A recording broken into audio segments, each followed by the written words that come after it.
छत्तीसगढ़ के सरकारी अस्पतालों में घटिया दवाइयों की सप्लाई और कालाबाजारी से मरीजों की सेहत दांव पर है।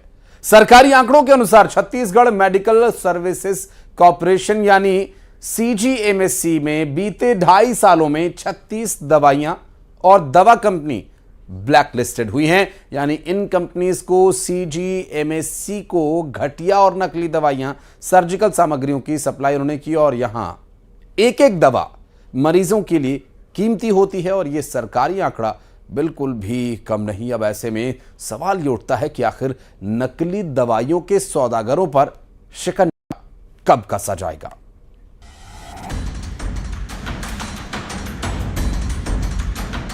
मरीजों की सेहत का कौन रखेगा ध्यान? नकली दवाओं के सौदागर सावधान, अब नहीं चलेगी कालाबाजारी। कमीशनखोर अधिकारियों को धांधली पड़ेगी भारी।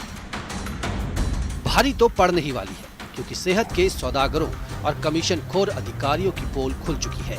वो जिस घटिया दवा की सप्लाई कर रहे थे, अब उससे पर्दा उठ चुका है। दरअसल छत्तीसगढ़ के अस्पतालों में जिस दवा की सप्लाई हो रही थी, वो सेहत से खिलवाड़ करने लायक थी। मरीज इन दवाओं से ठीक न होकर बीमार पड़ रहे थे।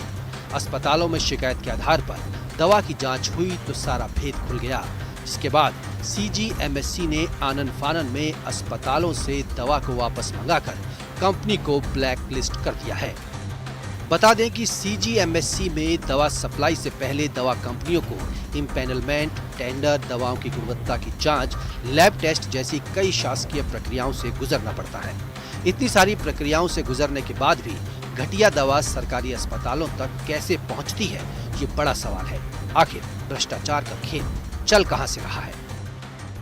देखिए, जो भी दवाई सप्लाई होती है उसके प्रत्येक बैच की दवा सप्लाई अस्पतालों में हो उससे पहले जांच जरूरी है।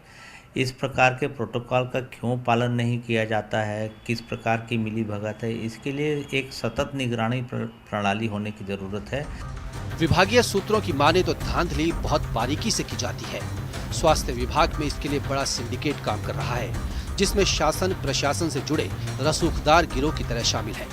ये अलग बात है कि जब भेद खुलता है तो विभाग से लेकर कंपनी तक पर कार्रवाई नहीं होती। दवा खरीदी की प्रक्रिया करने वाले अधिकारियों और कर्मचारियों पर कार्रवाई तो दूर, किसी तरह की जांच समिति तक गठित नहीं की गई। तो दवा खरीदी में अधिकारी लिप्त हैं, जो अमानक दवाएं खरीद रहे हैं, वो सचेत हो जाएं कि ये कांग्रेस सरकार नहीं है, ये भारतीय जनता पार्टी की सरकार है। और माननीय अमित शाह जी ने कहा था कि जो भी भ्रष्टाचार करेगा उसको उल्टा लटका दिया जाएगा। बड़े पैमाने पर हो रहे दवा में कमीशनखोरी और धांधली की वजह से अस्पतालों में मरीज की जान के साथ खिलवाड़ हो रहा है। अब ऐसे में सवाल उठता है कि आखिर कब नकली दवा के सौदागरों पर कार्रवाई होगी। Bureau report, news 18।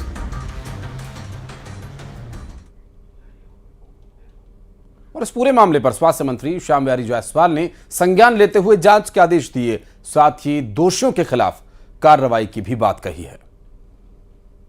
उस पर जांच के आदेश दे दिए गए हैं और हमारा स्वास्थ्य विभाग के जो अधिकारी हैं उस पर हर बिंदुओं की जांच कर रहे हैं। उसमें जो भी गड़बड़ी होगी जांच के बाद स्पष्ट होगा, उसको करेंगे। और सतत रूप से जो हॉस्पिटलों का निरीक्षण और दौरा है, वो लगातार छत्तीसगढ़ में जो हेल्थ की व्यवस्था है और आम जन का जो सरकारी हॉस्पिटलों के ऊपर जिस प्रकार से विश्वास कम होता है, वो कैसे आम जनता पहले सरकारी हॉस्पिटल में जाए, जब जगह ना हो तो फिर अन्य जगह जाए, ऐसी सोच को लेकर मैं काम कर रहा हूँ।